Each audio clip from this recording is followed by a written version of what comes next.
Hello everyone, welcome back to my channel Shri Gyan. और आज हम कवर करने वाले हैं क्लास 11th का सेकंड चैप्टर जियोग्राफी का, जिसका नाम है स्ट्रक्चर एंड फिजियोग्राफी। तो structure and physiography of India के बारे में हम पढ़ने वाले हैं। ये सेकंड पार्ट है, अगर आपने फर्स्ट पार्ट नहीं देखा है तो प्लीज़ देख लीजिए।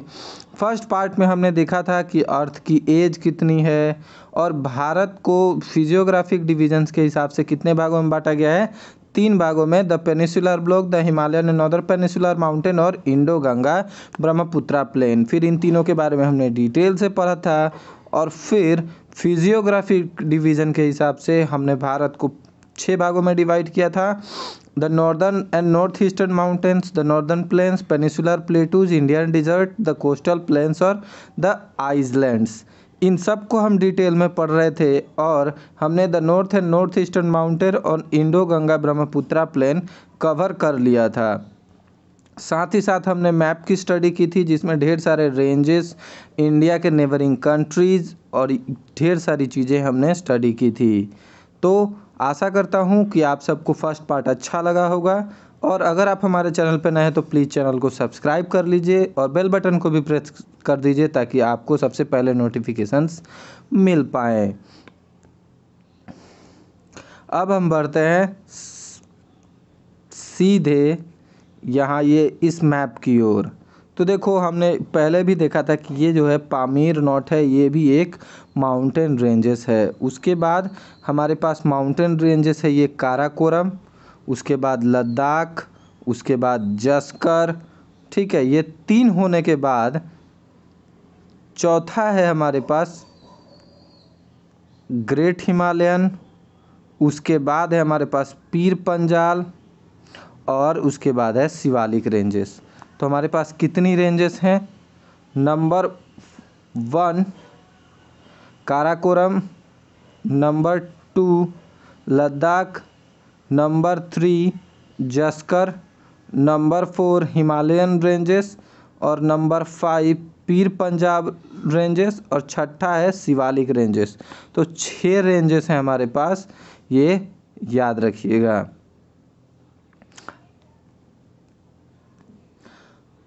अब हम देखते हैं the Himachal and Uttarakhand mountains. अब हम देखते हैं Himachal and Uttarakhand mountains. Okay, तो देखिए, this part lies approximately between the Ravi in the west and the काली।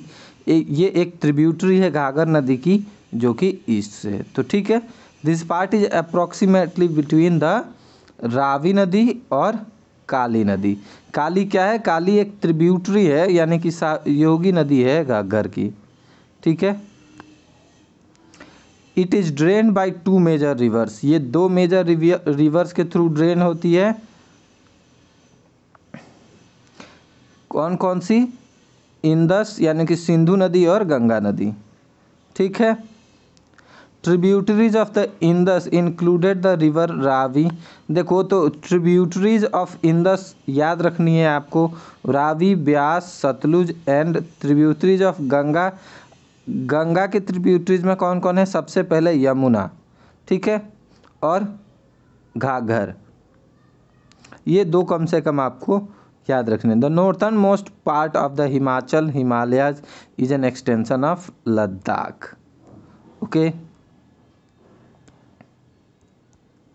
अब desert which lies in the Spiti sub division of district Lahaul and Spiti, all 3 ranges of Himalaya are prominent in this section. तो और भी कुछ छोटे छोटे ranges हैं, ठीक है, जिसमें एक स्पीति और लाहौल की, ये दोनों डिस्ट्रिक्ट्स हैं, ये भी आती हैं।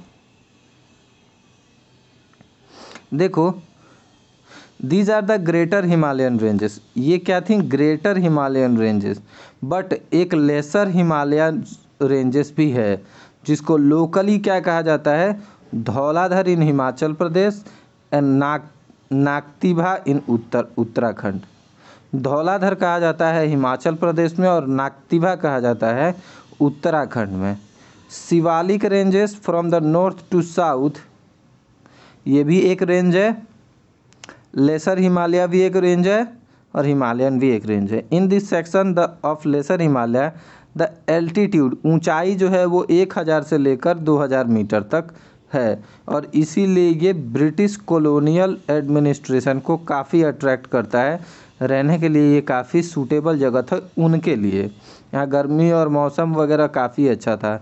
Subsequently some of the important hill stations, इधर हिल स्टेशंस बहुत हैं, गर्मियों के दिनों में इधर बहुत लोग जाते हैं, जैसे कि धर्मशाला, मसूरी, शिमला, कौसानी, ठीक है, cantonment town, health resorts such as Shimla, Mussoorie, Kasauli, Almora, ठीक है, लैंसडाउन, रानीखेत, ये सब बहुत फेमस जगह हैं टूरिस्ट प्लेस के हिसाब से। The two distinguish features of this region from the point of view of physiography at the Shivalik and Doon formations. तो शिवालिक रेंजेस है और यहाँ दून भी होता है। तो याद रखिएगा देहरादून में जो ये दून है ये इस दून को कहते हैं, ठीक है। ये देखो यहाँ पर ये लिखा है कि जो शिवालिक वर्ड का जो ओरिजिन है, उत्पत्ति है, वो ऐसा माना जाता है कि शिवाला नाम की एक जगह है देहरादून के आसपास, ठीक है, और इसी के आसपास शिवाला नाम की एक जगह है, इसीलिए इसे देहरादून का मतलब शिवालिक कहा जाता है। और ये एक समय पे ब्रिटिशर्स का हेडक्वार्टर भी रहा है। ये देखो चंडीगढ़, कलकादून, नालागढ़ दून, देहरादून, हरिके दून एंड कोटाडून।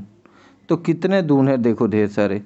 और उसमें भी Dehradun is the largest of all the dunes with the all approximate length of 34 to 45 kilometre with width of 20 to 25 kilometre. तो इतना ज़्यादा लेंथ है। देहरादून का लेंथ कितना है, लगभग 35 से 45 किलोमीटर की लेंथ है और 22 से 25 किलोमीटर की चौड़ाई है। In the great Himalayan ranges the valleys are most inhabited by the भोतियाज।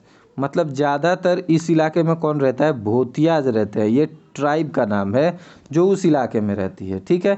These are nomadic groups. Nomadic groups के बारे में मैंने पढ़ा दिया था। ये लोग एक जगह पर नहीं रहते हैं, घूमते रहते हैं, ठीक है। Who migrate to bugyals. Bugyals भी एक ट्राइब का ही नाम है। और ये the summer grasslands in the higher reaches. मतलब गर्मियों के दिनों में ये क्या करते हैं, माउंटेन के ऊपर की ओर चले जाते हैं, क्योंकि गर्मियों के दिन में बर्फ़ पिघल जाती है और छोटे छोटे जो घास होते हैं उस पर जो मतलब छोटे छोटे कैटल्स होते हैं, भेड़ बकरियां होती है, उनको चराने के लिए, ठीक है। तो इनको क्या कहते हैं, बुग्याल्स कहते हैं, जो चरवाहों की एक प्रजाति है। During summer month and return to the valley during winter. और ठंड के दिनों में जब बर्फ़ के सर पे मतलब पर्वत के सर पे बर्फ़ की चादर ओढ़ा दी जाती है, तब क्या होता है कि ये लोग नीचे उतर आ जाते हैं। The famous valley of flower. The famous valley of flower is also situated in the region. इसी इलाके में फेमस वैली ऑफ फ्लावर्स भी है। द प्लेस ऑफ पिलग्रिमेज, यानी कि तीर्थ स्थान। पिलग्रिमेज मतलब तीर्थ स्थान, such as the Gangotri, Yamunotri, Kedarnath, Badrinath, Hemkund Sahib, ये सब क्या है, तीर्थ स्थान है और ये सब भी यहीं सिचुएटेड हैं। This region is also known have to 5 famous Prayag.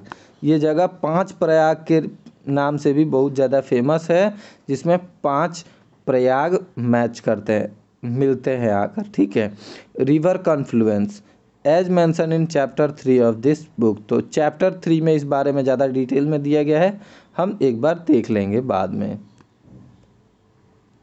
The Darjeeling and Sikkim Himalayas, they are flanked with Nepal Himalayas in the west. ये नेपाल हिमालयाज में भी फैले हुए हैं, ठीक है, वेस्ट में नेपाल हिमालयाज एंड भूटान हिमालयाज में फैले हुए ईस्ट में, ठीक है। इट इज़ रिलेटिवली स्मॉल, ये उनके कंपेरिजन में छोटे हैं, but it is a most significant part of Himalayas, known for its fast flowing rivers. यहाँ से बहुत तेज़ बहती हुई नदियाँ निकलती हैं। देखो, और उस नदी का नाम क्या है, जैसे कि तीस्ता। और सबसे ऊंची माउंटेन्स यहाँ की कौन सी है, कंचनजंगा, ठीक है, कंचनगिरी भी कहा जाता है। And deep valleys, the higher reaches of this region are inhabited by Lepcha tribes. तो जो सबसे ऊंचे इलाके हैं वहाँ पे कौन रहता है, लेप्चा ट्राइब्स, लेप्चा नाम की जनजाति रहती है, ठीक है। पर्टिकुलरली द दार्जिलिंग हिमालयज है जब मिक्स्ड पॉपुलेशन ऑफ, दार्जिलिंग में जो है वहाँ पर मिक्स्ड पॉपुलेशन है, ढेर सारे लोगों का मिक्सचर है, जिसमें नेपाली भी हैं, बंगाली भी हैं और कुछ ट्राइबल लोग भी रहते हैं। The British taking advantage of the physical condition such as moderate slope, thick soil cover and high organic content, well distributed rainfall throughout the year and mild winter introduced tea plantation in this area. तो ये जो जगह थी ये बहुत ही suitable थी किस चीज़ के लिए, चाय की खेती के लिए। किस चीज़ के लिए अच्छी मानी जाती थी, चाय की खेती के लिए। यहाँ से एक और क्वेश्चन का आप आंसर लिख सकते हो कि चाय की खेती के लिए सबसे ज़रूरी क्या है, थिक सोयल, ठीक है, high organic content, moderate slope, थोड़ा सा ऐसा स्टीप हो, ऐसा स्लोप हो अगर, तो चाय के लिए अच्छा होता है, क्योंकि चाय के जड़ के पास पानी नहीं लगना चाहिए, ठीक है। रेनफॉल पूरे साल होती रहनी चाहिए, थोड़ी थोड़ी, ठीक है। ज़्यादा ठंडी इलाके नहीं होने चाहिए, माइल्ड विंटर होना चाहिए। तो इसीलिए वहाँ पर क्या हो सकती है, चाय की खेती अच्छी हो सकती है। और अंग्रेज़ों ने इसका खूब फ़ायदा उठाया, यहाँ पर चाय की खेती को इंट्रोड्यूस किया, चाय की खेती को शुरुआत किया। As compare to the other sections of the Himalayas, these along with Arunachal Himalayas are conspicuous by the absence of Shivalik formation. In the place of Shivalik here, the Duar formations are important, which have been also used for the development of tea gardens. Sikkim and Darjeeling Himalayas are also known for their scenic beauty. तो सिक्किम और दार्जिलिंग जो है ये अपने खूबसूरत नज़ारों के लिए, खूबसूरत जगहों के लिए भी हमेशा से फेमस और जाना जाता रहा है। यहाँ पर ढेरों किस्म के जीव और जंतु दोनों ही पाए जाते हैं, ठीक है। Flora and fauna, flora means plant and fauna means animal, याद रहेगा, कई बार बता चुका हूँ, ऐसी कोई बात नहीं है। अब हम बात कर लेते हैं अरुणाचल हिमालयज की। तो ये कहाँ से कहाँ तक फैला हुआ है, ये फैला हुआ है ईस्ट में भूटान, भूटान हिमालयज, ठीक है, दीफू पास तक इन द ईस्ट, ठीक है। Extended from the east of Bhutan Himalayas, east of Himalayan Bhutan, Himalayas Bhutan, Himalaya से दीफू पास तक फैला हुआ है। The general direction of the mountain ranges is the south west to north west. तो ये साउथ वेस्ट से नॉर्थ ईस्ट की ओर फैला हुआ है। Some of the important mountain peaks, इसमें माउंटेन पिक्स कौन कौन से हैं इम्पॉर्टेंट वो देख लो। एक तो कागतू है और दूसरा नामचा बरवा। नामचा बरवा हमेशा कभी कभी न्यूज़ में रहता है, तो आपको याद रखना चाहिए कि ये अरुणाचल हिमालयज का पार्ट है, Namcha Barwa. These ranges are dissected by fast flowing rivers from the north to the south. इनको कौन अलग करता है, बहुत ही तेज़ी से बहती तेज धारा की नदियाँ इनको अलग करती हैं, और वो क्या बनाती हैं, घाटियाँ बनाती हैं, जिसको जोर्ज कहा जाता है, ठीक है। Brahmaputra flows through a deep George after crossing नामचा Barwa. जब नामचा बरवा को ब्रह्मपुत्रा क्रॉस करती है तो वो बड़ी ही तेज़ी से बहती हुई पार्स होती है। Some of the important rivers are Kameng, और यहाँ की एक इम्पॉर्टेंट रिवर्स है कामेंग, और साथ ही साथ और भी दो एक रिवर्स हैं जिसमें से सुबनसिरी, दिहांग, दिबांग, लोहित, ठीक है। ये 4-5 नदियाँ हैं और पांचों का आपको याद रखना चाहिए। सबसे पहला कामेंग, ठीक है, दूसरा सुबनसिरी, तीसरा दियांग, चौथा दिबांग, पांचवा लोहित, ठीक है। These are perennial with the high rate of fall, thus having the highest hydro electric power. तो ये इतनी तेज़ होती हैं जिसकी वजह से इसमें इलेक्ट्रिसिटी को जनरेट करने की बहुत अच्छी पावर होती है। An important aspects of Arunachal Himalayas is the numerous ethnic tribal community inhabiting. मतलब अरुणाचल में बहुत सारी एथनिक कम्युनिटीज़ रहती हैं, मतलब पुरानी जनजातियों का एक बहुत ही बड़ा ग्रुप है जो रहता है अलग अलग कम्युनिटीज़ का, ठीक है। तो ये हमारे कल्चर को इम्प्रेस मतलब और भी ज़्यादा रिच करता है, ठीक है। और सबसे ज़्यादा यहाँ मोम्पा, अबोर, मिसमी, न्यायसी, नागा ये लोग यहाँ ज़्यादा रहते हैं, ठीक है। Most of this communities practice jhuming. झूमिंग के बारे में मैंने बताया था आपको कि झूमिंग की खेती जो है, मान लो कि ये माउंटेन है, ठीक है। तो माउंटेन्स पर क्या करते हैं कि वो इस तरह से कट कर देते हैं, माउंटेन्स को इस तरह से कट कर देते हैं ताकि पानी को यहाँ पर थोड़ा सा टाइम मिल जाए, पानी ज़मीन को मतलब टच करे अच्छे से, बहकर फटाफट नीचे ना आ जाए। और फिर इसको काट कर यहाँ के पेड़ पौधों को जलाकर और यहीं छोड़ दिया जाता है ताकि उसकी राख मिट्टी में अच्छे से मिल जाए और उसके पास बाद यहाँ खेती की जाती है। तो मान लो कि फर्स्ट 2-3 साल तक यहाँ खेती होगी, ठीक है। यहाँ जब खेती होगी तो ये वाली जो सोइल है ये फर्टाइल ख़त्म हो जाएगी, यहाँ की फर्टिलिटी ख़त्म हो जाएगी। जब ये बहुत कम उपजाऊ बचेगी तो यहाँ से छोड़कर वो लोग क्या करेंगे कि यहाँ आ जाएंगे, फिर वो यहाँ खेती करेंगे। और फिर 2-3 साल खेती करने के बाद जब यहाँ खेती के लिए मिट्टी जो है उपजाऊ नहीं रहेगी उपजाऊ, तब वो क्या करेंगे, यहाँ आ जाएंगे और यहाँ खेती करेंगे, ठीक है। और इसी तरह वो घूमते रहते हैं। तो इस खेती को क्या कहा जाता है, झूमिंग खेती या फिर स्लैश एंड बर्न एग्रीकल्चर भी कहा जाता है। आई होप कि आपको ये बात पता थी, फिर भी कोशिश किया मैंने कि देखो यहाँ लिखा है it is also known as shifting or slash and burn cultivation. मैंने बताया था ना कि यहाँ पहले साल में काम करेंगे फिर दूसरे साल में काम करेंगे, तो एक जगह से दूसरी जगह शिफ्ट करते रहते हैं, इसीलिए इसको शिफ्टिंग कल्टीवेशन भी कहा जाता है। और साथ ही साथ स्लैश एंड बर्न इसलिए कहा जाता है क्योंकि वो लोग जलाकर उसकी राख वहीं छोड़ देते हैं ताकि मिट्टी और उपजाऊ हो जाए, ठीक है। इसके बहुत सारे नुकसान हैं, नुकसान भी मैं पढ़ा चुका हूँ, ठीक है। This region is rich in biodiversity, बहुत ढेर तरह के पेड़ पौधे जीव जंतु पाए जाते हैं यहाँ पर, ठीक है, जिनको बचा कर रखना भी हमारी जिम्मेदारी है। Wait a second. और अब ड्यू टू रग्ड टोपोग्राफी, यहाँ की ऊंची और मतलब ऊबड़ खाबड़ ज़मीनों की वजह से the intervalley transportation linkage are nominal, मतलब बहुत अच्छे ट्रांसपोर्ट्स नहीं है यहाँ पर। Hence, most of the interactions are carried through दुआर region along with Arunachal Assam border. तो अरुणाचल असम बॉर्डर के थ्रू ही ज़्यादातर ट्रांसपोर्ट होता है।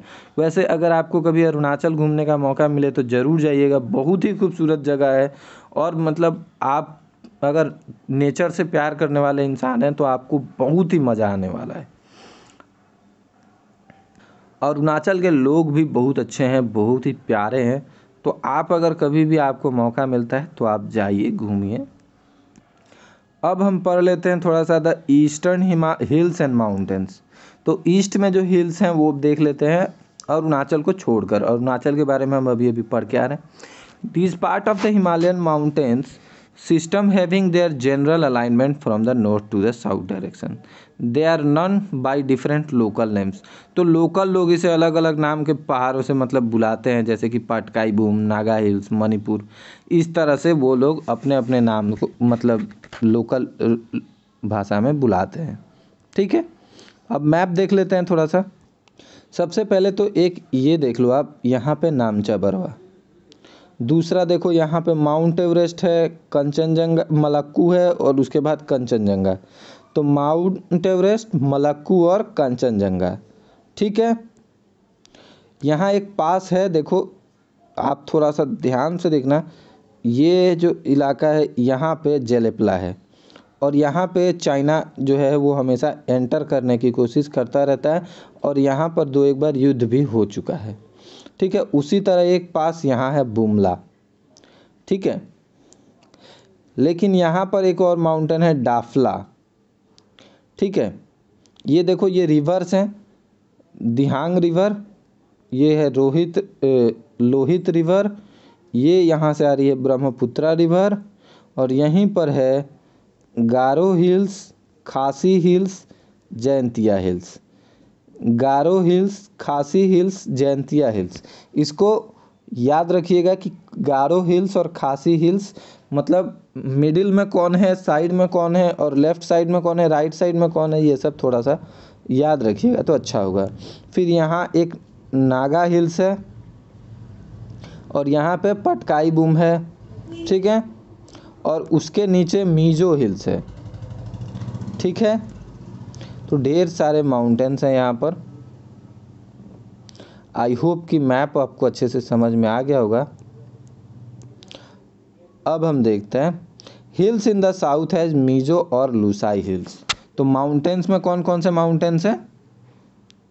हमने मीजो हिल्स तो मैप में देखा ही था, साथ में लुसाई हिल्स भी हैं, ठीक है। लेकिन ये थोड़े मतलब हाइट इनकी ज़्यादा नहीं है, लो हिल्स हैं, और यहाँ भी बहुत सारे ट्राइबल ग्रुप्स रहते हैं, ठीक है। और ये सब ज़्यादातर शिफ्टिंग कल्टीवेशन या फिर झूम खेती करते हैं, ठीक है। ये मीजो हिल्स का फ़ोटो है, देखो कितना खूबसूरत लग रहा है देखने में, ठीक है। Most of these ranges are separated from each other by numbers small rivers. मतलब इन रेंजेस को डिवाइड कौन करता है? छोटी छोटी नदियाँ डिवाइड करती हैं। The Barak is an important river in Manipur. तो मणिपुर की एक इम्पॉर्टेंट रिवर का नाम अगर आपसे पूछा जाए तो कौन सी होगी? बराक। और ये मिजोरम की भी इम्पॉर्टेंट रिवर है। The physiography of Manipur is unique by the presence of a large lake. यहाँ पर एक बहुत ही खूबसूरत सा लेक है जिसका नाम है लोकटक लेक, ठीक है। और ये चारों तरफ से मतलब माउंटेन से घिरा हुआ है, ये इसलिए ये और भी ज़्यादा खूबसूरत हो जाता है। Mizoram is also known as the molasses basin. Mizoram is also known as the molasses basin which is made up of safe unconsolidated deposits। तो यहाँ पर ढेर सारा unconsolidated सॉफ्ट डिपॉजिट्स होता है, और इसकी वजह से इसे मोलासिस बेसिन भी कहा जाता है। Most of the reverse in Nagaland form the tributaries of the Brahmaputra. Nagaland की ढेर सारी नदियाँ क्या है? ब्रह्मपुत्रा की सहयोगी या फिर ट्रिब्यूटरीज हैं। While two rivers of Mizoram and Manipur are the tributaries of Barak river. तो मणिपुर और मिजोरम की दो नदियाँ बराक रिवर की सहयोगी नदियाँ हैं। Which in turns is the tributary of मेघना। और बाद में ये क्या बन जाती हैं? ट्रिब्यूटरी बन जाती हैं मेघना की। मेघना किस नदी का नाम है? ब्रह्मपुत्रा नदी का ही नाम है। मेघना नदी, जब ब्रह्मपुत्रा नदी घुसती है बांग्लादेश में, तब उसे मेघना नदी के नाम से जाना जाता है। The river in the eastern part of Manipur are the tributaries of Chindwin, ठीक है। तो चिंदविन नदी का ट्रिब्यूटरीज है, which in turn is a tributary of Irrawaddy of Myanmar. तो म्यांमार की इरावड्डी का ट्रिब्यूटरी है, ठीक है। ये लोकटक झील का फोटो है, देख सकते हो आप।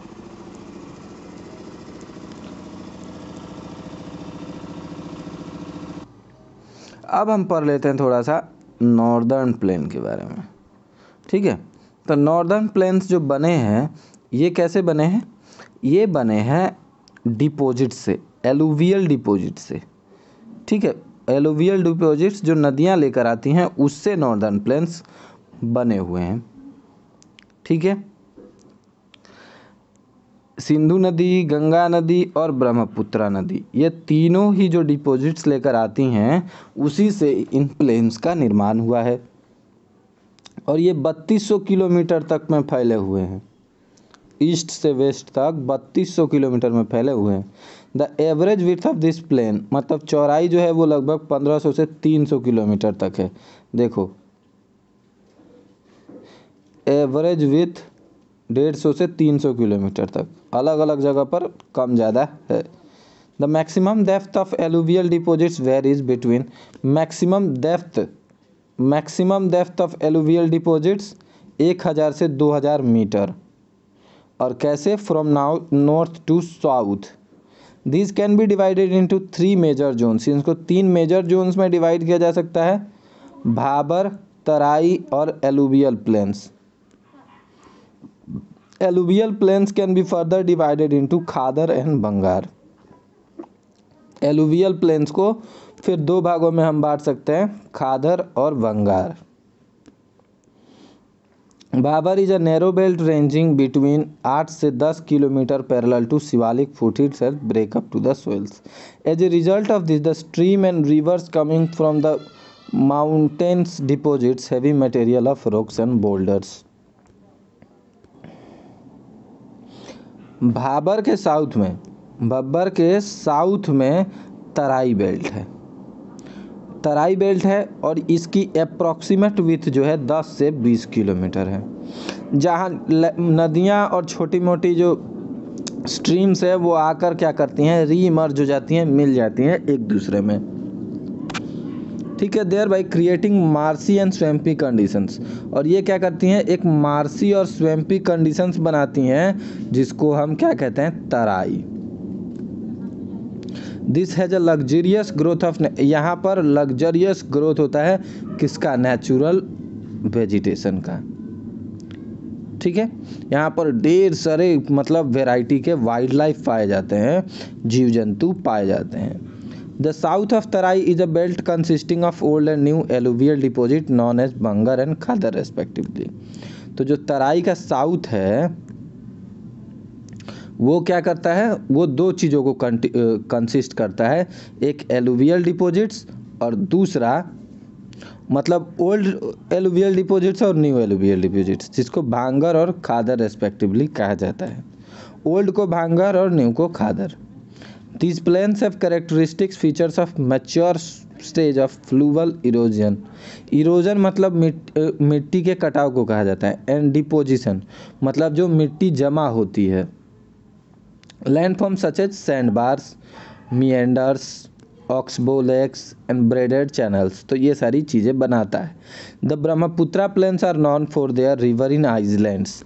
ब्रह्मपुत्रा पर विश्व की सबसे बड़ी रिवर आइसलैंड है और उसका नाम आप अब कमेंट करोगे, मैं कई बार बता चुका हूँ। Most of this area are subjected to periodic floods, मतलब यहाँ पर एक फिक्स टाइम पे बाढ़ आ ही जाती है। ठीक है, and shifting river courses framing braided streams, मतलब बाढ़ के सीजन में वहाँ खेती नहीं की जाती है, शिफ्टिंग के हिसाब से खेती की जाती है ताकि कुछ समय के लिए खेती करके हटा ली जाए। The mouth of this mighty rivers also form some of the largest deltas of the world, विश्व के कुछ सबसे बड़े डेल्टाज भी यहाँ के रिवर्स बनाती हैं। For example Sundarban delta. Sundarban delta किस चीज़ के लिए फेमस है, बंगाल टाइगर के लिए, ये भी याद रखिएगा। ठीक है, और यहाँ का जनरल एलिवेशन जो है वो 50 से 150 मीटर तक का है सी लेवल से। ठीक है, Haryana Delhi form a water divide between the Indus and the Ganga river system. ठीक है, हरियाणा और दिल्ली क्या करता है, एक वाटर डिवाइड क्रिएट कर बनाता है, किसके बीच में, सिंधु नदी और गंगा नदी के बीच में। समझ में आया। As opposed to this Brahmaputra river flows from the north east to the south east west direction, लेकिन इसका बिल्कुल अपोजिट ब्रह्मपुत्रा जो है वो क्या करती है, नॉर्थ ईस्ट से साउथ वेस्ट की ओर बहती है।